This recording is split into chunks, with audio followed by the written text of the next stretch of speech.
Originally the Fuller Building, the Flatiron Building was built in 1902 by Chicago architect Daniel Burnham. Located at 175th Fifth Avenue near the popular Broadway and Fifth intersection, the building was originally used as office spaces for the George A. Fuller Company, a Chicago contracting firm. More of a right triangle than a flat iron shape, the building follows the outline of its tapered site, going from 87 feet long to 6 feet from the backside to its corner. The 22-story building, though not tall, became one of the most iconic buildings in New York City. The building facades are fronted with limestone and terracotta and have a steel skeleton as its underlying structure. Having very flat facades, the building faces extremely strong wind loads that have to be dealt with by the hidden steel. The Flatiron Building is also very ornamental in nature. Having French and Italian Renaissance ornamentation like Medusa heads, the building gives off a strong character and makes it stand out among the more modern buildings around it. Its Renaissance revival style attracts tourist visitation and fame from photographers and architectural enthusiasts. However, this wasn't always the case.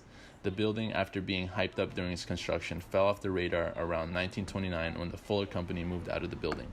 It wasn't until the end of the 1900s that saw the building regaining popularity and even having the area around it named the Flatiron District. This district now includes many high-end restaurants, tourist attractions, and many popular shopping venues. The building itself, however, houses the Holtzbrinck Publishing Group at the moment, though by 2019 it's expected to transform into a luxury hotel. The unique interior spaces and ornamentation provide a breathtaking experience that can truly define New York.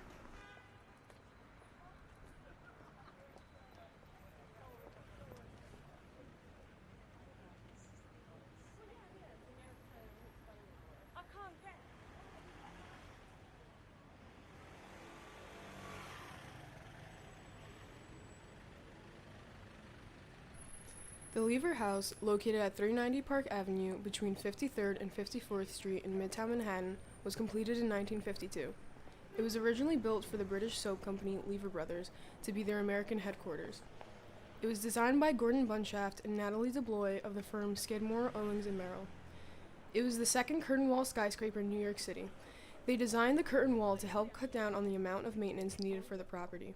The reason being is that there are no functional windows, allowing for less dirt from the outside to come into the building, and since the glass they use is heat resistant, it is able to keep the cost of air conditioning to a minimal.